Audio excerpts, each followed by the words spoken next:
नमस्कार दोस्तों, मैं सी दिवाकर जग्गा। तो दोस्तों, आज हम बात करेंगे कि क्या बिटकॉइन की कोई इंट्रिंसिक वैल्यू है? क्या बिटकॉइन का कोई आंतरिक मूल्य है?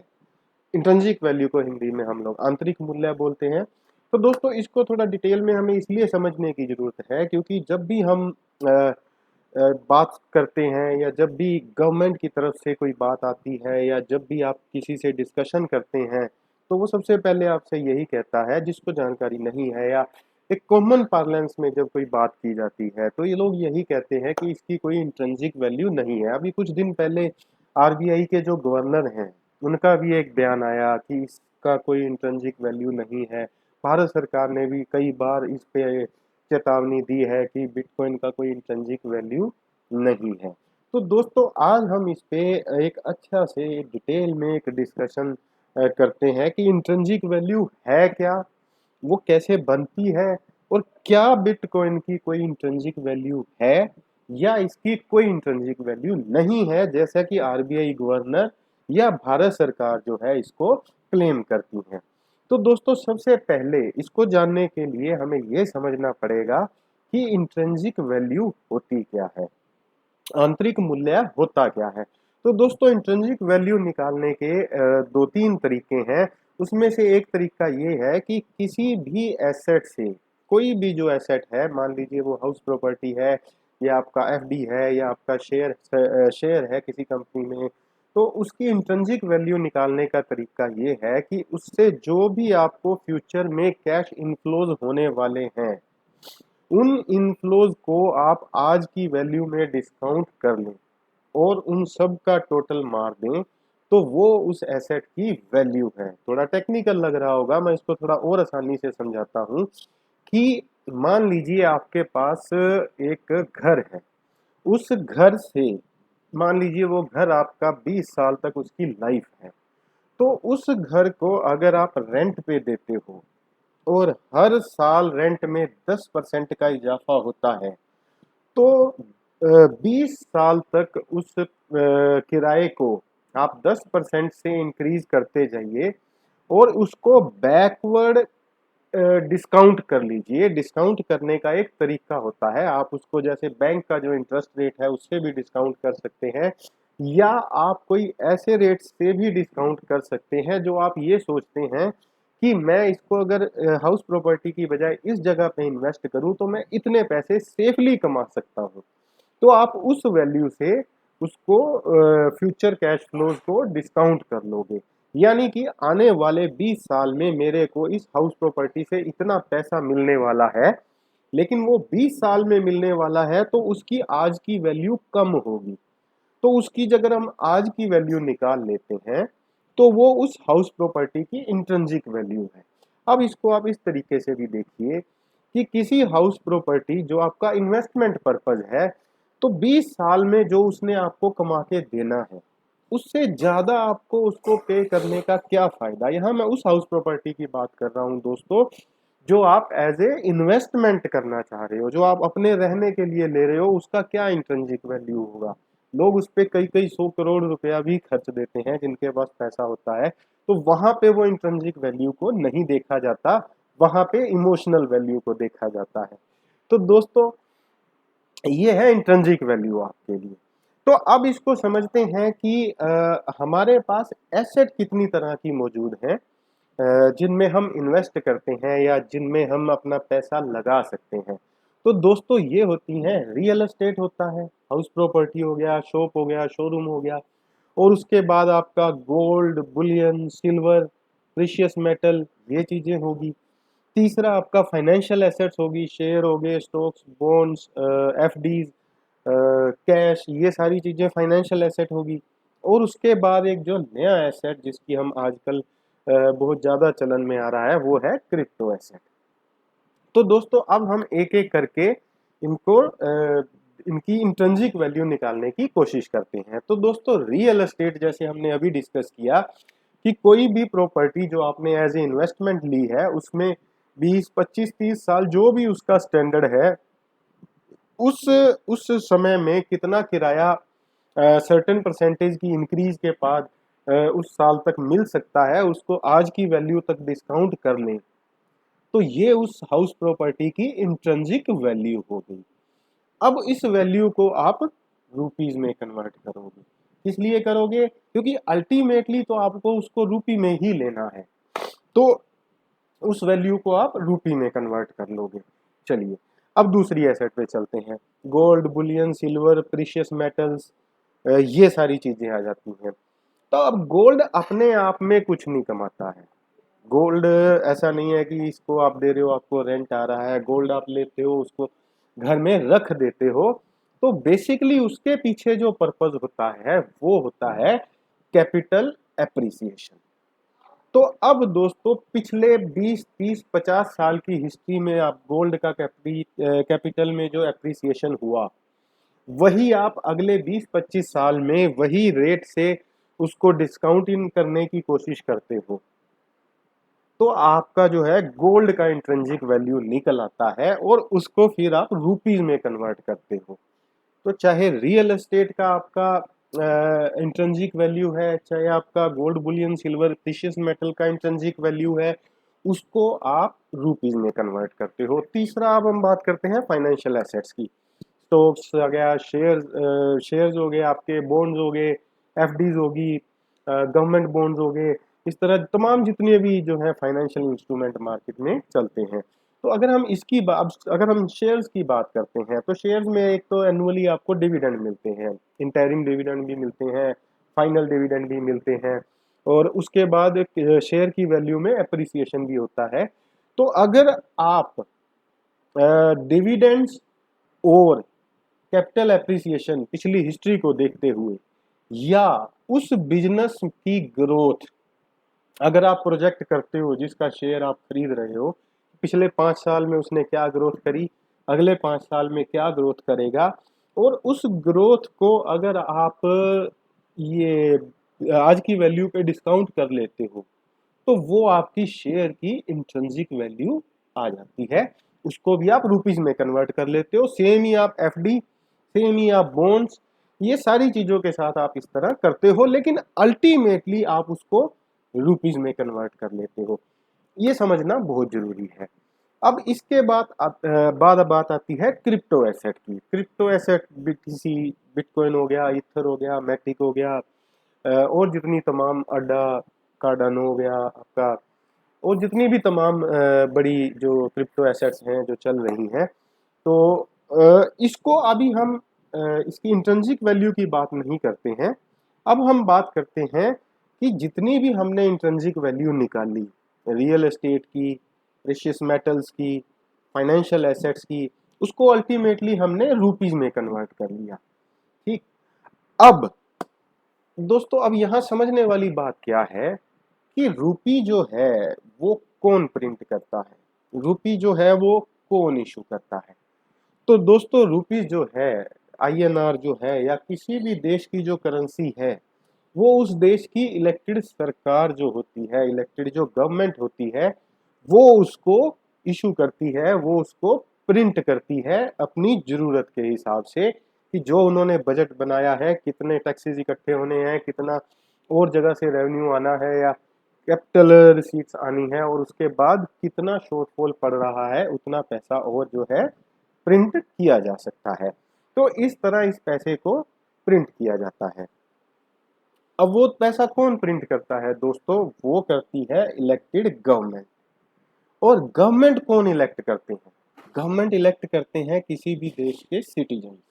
मैं, आप, हमारे जैसे तमाम लोग जो है भारत सरकार को चुनते हैं। हम अपने इलाके में वोट देते हैं, हमारे इलाके के एमपीज आगे जाके पार्टी वाइज जो है वो काउंटिंग होती है, और फिर पीएम जो है बन जाते हैं, या गवर्नमेंट जो है वो फॉर्म हो जाती है, बाकी मंत्री भी उसमें बन जाते हैं। तो दोस्तों अल्टीमेटली हम लोग फेथ करते हैं किसी पार्टी में, उसको हम चुनते हैं, उसको हम आगे भेजते हैं कि ये कॉन्स्टिट्यूशन के हिसाब से काम करेंगे, रुपए छापेंगे और इकोनॉमी चलेगी। तो अल्टीमेटली दोस्तों कॉन्फिडेंस जो रखता है, विश्वास जो करता है, वो उस देश का सिटीजन होता है। अब इसमें हम बात करते हैं क्रिप्टो एसेट्स की। तो पिछले अगर आप 100, 200, 500 साल की हिस्ट्री अगर उठा के देख लोगे, अगर हम राजाओं के समय को निकाल दें, वो इसलिए निकाल दें क्योंकि राजा को कभी इलेक्ट नहीं किया जाता था। राजा किसी भी सूबे का जो होता था वो बाय बर्थ होता है, यानी कि अगर राजा है तो उसकी जो औलाद है वो ही राजा बनेगी। तो इस तरह वो पीरियड को अगर हम छोड़ दें, तो जब से डेमोक्रेसी की बात आती है, जब से सरकारें चुनने की बात आती है, तो उस टाइम बेसिकली दोस्तों हुआ क्या है कि हम इन सरकार को चुनते हैं और वो कॉन्स्टिट्यूशन के हिसाब से काम करती हैं। लेकिन अब चूंकि जो ह्यूमन दिमाग है, जो आदमी का ब्रेन है, वो दो फैक्टर पे चलता है, फियर और ग्रीड। तो वो जो दो फैक्टर हैं वो स्टॉक मार्केट, क्रिप्टो मार्केट, किसी भी मार्केट में लगते हैं और इवन सरकार में भी लगते हैं।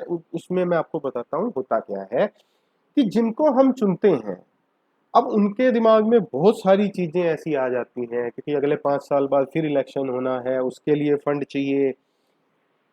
उसके अलावा आपके कुछ क्रोनीज फ्रेंड हैं जिन्होंने आपकी इलेक्शन में हेल्प करी है, उनको अब आपको जो है वापस देना है जो भी आपने लिया है।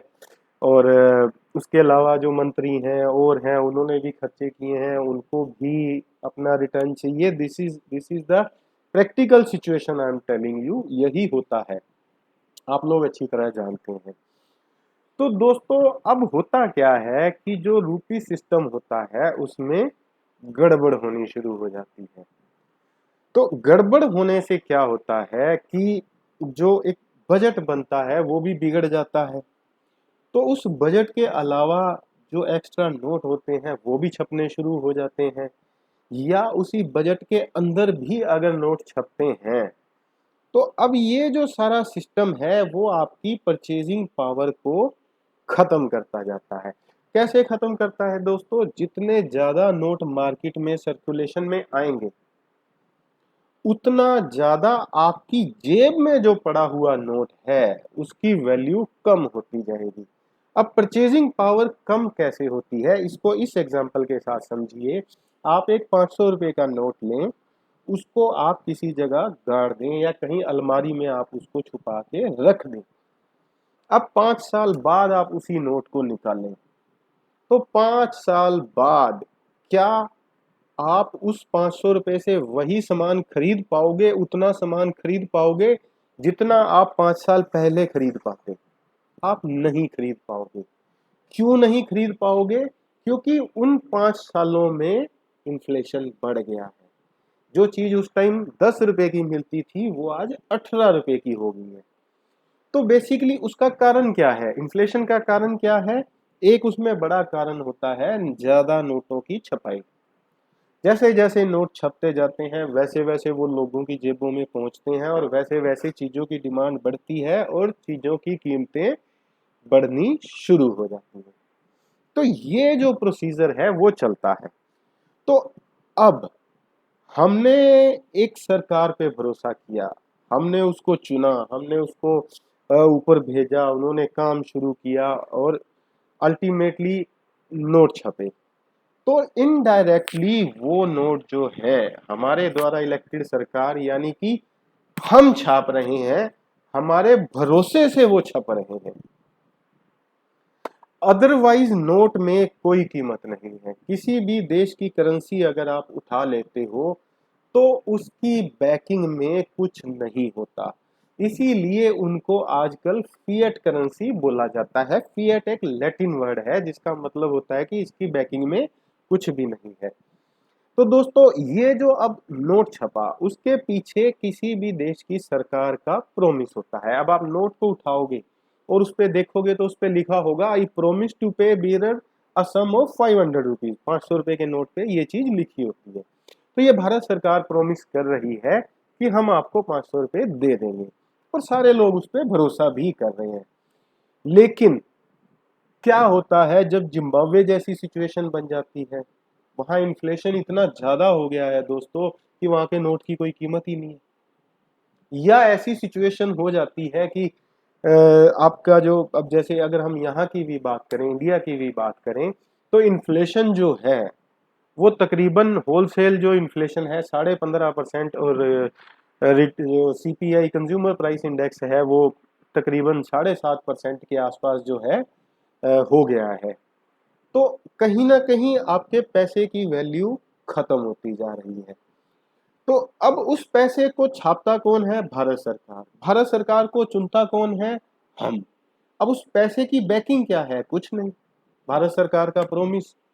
तो ये सिस्टम इस तरह चलता है। अब इसी फंडे को हम क्रिप्टो एसेट पे लगाते हैं कि ये क्रिप्टो एसेट, ये एक बीटीसी है, 10 मिनट हुए, एक ब्लॉक बना, 6.5 बीटीसी जो है सिस्टम में आ गए। अब इसमें यह पूछा जाएगा कि इसकी बैकिंग में क्या है। तो सबसे पहले रुपए की बैकिंग में क्या है? भारत सरकार का प्रोमिस। भारत सरकार को किसने चुना है? भारत के नागरिकों ने चुना है। अब भारत के नागरिक क्या कर रहे हैं? भारत सरकार पे विश्वास कर रहे हैं, भारत के नोट पे विश्वास कर रहे हैं, बस उसके अलावा कुछ नहीं है। सेम सिचुएशन अब क्रिप्टो एसेट में ले लीजिए। बीटीसी एक ब्लॉक बना, 10 मिनट में 6.5 बीटीसी इनाम में मिले, और उस 6.5 बीटीसी, एक तरह से ये समझिए कि 6.5 बीटीसी के इक्वल नई करेंसी छपी और वो मार्केट में आ गई। ठीक है दोस्तों, अब इस जो आईएनआर वाला सिस्टम है उसमें से अगर हम भारत सरकार को निकाल दें तो ये डायरेक्ट, इसको आप ये देखिए कि आईएनआर जो है वो कहीं ना कहीं आपके फेथ के साथ चल रहे हैं, आपके फेथ के साथ छप रहे हैं। अब यही फेथ अगर आप क्रिप्टो एसेट में डाल देते हो, बीटीसी में डाल देते हो, तो रूपी और बीटीसी में क्या फर्क रह गया? दोस्तों कोई फर्क नहीं रहा। यहां जो है ये काम हम लोगों को चुन के उनसे करवाते थे, यहां ये काम हम क्रिप्टो एसेट में ये काम हम लोग खुद करने लग गए। अल्टीमेटली दोनों में सिर्फ भरोसा है, आईएनआर में भी सिर्फ भरोसा है, बीटीसी में भी सिर्फ भरोसा है। आईएनआर की बैकिंग में भी भारत सरकार का प्रोमिस है, लेकिन भारत सरकार को चुना किसने? हमने। तो वो विश्वास किसका है? हमारा। बीटीसी अगर बना और उस बीटीसी के बदले में हम कुछ पे करने को तैयार हैं, तो वो उसके पीछे हमारा फेथ है, हमारा विश्वास है। तो अब जो बीटीसी जो 0.000 समथिंग यूएस डॉलर से चला था और आज तकरीबन 30,500 यूएस डॉलर के आसपास जो है वो खड़ा है, तो कहीं ना कहीं बहुत सारे लोगों का उसमें फेथ बन गया है। तो अब जो हम इसकी इंट्रिंसिक वैल्यू की बात करते हैं, तो अगर रूपी की इंट्रिंसिक वैल्यू किसी भी कंट्री के सिटीजन की फेथ होता है, या रूपी की अगर हम बात करें तो इंडिया के सिटीजन का फेथ है, या किसी भी करेंसी, किसी भी कंट्री की जो करेंसी छपती है उसके पीछे उस देश के जो सिटीजन होते हैं उनका फेथ होता है। अब यही क्रिप्टो में ले लो, हमने सरकार को हटा दिया और सीधा बीटीसी में फेथ डाल दिया, क्योंकि सरकारें कई बार जो है गड़बड़ कर जाती हैं। तो हमने एक सीधा सिस्टम बना दिया कि भैया ये सीधा बीटीसी बनेगा और इसमें मैं अपना फाइनेंशियल फेथ रखूंगा। तो दोस्तों यही इसकी इंट्रिंसिक वैल्यू है। जो इंट्रिंसिक वैल्यू यानी फेथ यानी विश्वास जो आईएनआर में है या किसी भी देश की करेंसी में उस देश के सिटीजन का होता है, वही faith as a global currency BTC में लोगों का बना है। तो अगर ये कब बात कही जाती है कि बीटीसी की इंट्रिंसिक वैल्यू नहीं है दोस्तों, तो उसका सीधा सीधा एक ही जवाब होता है कि जो किसी भी देश की फिएट करेंसी का इंट्रिंसिक वैल्यू है वो ही बीटीसी का इंट्रिंसिक वैल्यू है, और वो होता है फेथ, वो होता है विश्वास जो हम करते हैं। आपकी जेब में एक 500 रुपए का कागज का नोट है, एक्चुअल में वो कागज है जिसको प्रिंट किया गया है और जिसपे ये लिखा गया है कि भारत सरकार 500 रुपए पे करने का वचन देती है, बस दैट्स इट। तो अगर भगवान ना करे, ऑल्दो हमारी जो इकोनॉमी है वो बहुत स्ट्रोंग है, बहुत पावरफुल है, लेकिन भगवान ना करे ऐसा कोई सिचुएशन आ जाता है कि आपका इकोनॉमी वीक पड़ जाता है, तो क्या वो 500 रुपये इकोनॉमी वीक होने के बाद भारत सरकार आपको कहां से देगी, या किसी भी देश की सरकार अपने सिटीजन को कहां से देगी? नहीं दे पाएगी दोस्तों। और क्रिप्टो में दे यहां भी कोई नहीं पाएगा, लेकिन चूंकि ये ग्लोबल करेंसी बन गया, तो अगर किसी देश की इकोनॉमी वीक पड़ती भी है तो उस देश के सिटीजन के पास जो क्रिप्टो है, बीटीसी है, अब बीटीसी ग्लोबल रेट पे चल रहा है। अगर किसी देश की करेंसी वीक पड़ भी जाती है तो वो दूसरे देश की करेंसी में बीटीसी को एनकैश करके फुल वैल्यू ले सकता है। तो दोस्तों यहाँ ये समझने वाली बात है कि बीटीसी में जो है इंट्रिंसिक वैल्यू वो है फेथ, और यही फेथ जो है आईएनआर में या किसी भी देश की फिएट करेंसी में होता है, और यही फेथ गोल्ड में होता है। दोस्तों समझिए गोल्ड क्या है। गोल्ड एक मेटल है, सिर्फ एक प्रेशियस मेटल है जो जमीन से निकलता है और जिसकी सप्लाई कम है, क्योंकि जमीन में बहुत कम गोल्ड मिलता है, इसीलिए वो प्रेशियस है। हमने उसको मान लिया, इस ग्लोब के 750 करोड़ लोगों ने मान लिया कि गोल्ड में वैल्यू है। अदरवाइज गोल्ड एक धातु है पीले रंग की, जिसको अगर आज हम सब लोग मिलके ये मानना छोड़ दें कि गोल्ड में वैल्यू है तो उसमें कोई वैल्यू, गोल्ड में वैल्यू नहीं है तो उसमें कोई वैल्यू नहीं है। तो ये सिर्फ हमारा फेथ है जो किसी भी चीज की वैल्यू को बनाता है। अब रियल एस्टेट, गोल्ड, सिल्वर या फाइनेंशियल एसेट की हमने बात करी, तो अल्टीमेटली अगर हम उसको करते तो रुपी में कन्वर्ट है। तो यहाँ रुपी और बीटीसी में फेथ एक, जो इंट्रिंसिक वैल्यू है वो एक ही है, वो है फेथ। भारत सरकार पे फेथ, रुपी में फेथ, या भारत सरकार को बीच में से निकाल दीजिए और सीधा बीटीसी में किसी भी देश के सिटीजन का फेथ। तो दोस्तों ये है इंट्रिंसिक वैल्यू का कॉन्सेप्ट। तो दोस्तों जुड़े रहो क्रिप्टो की ऑथेंटिक जानकारी के लिए। धन्यवाद।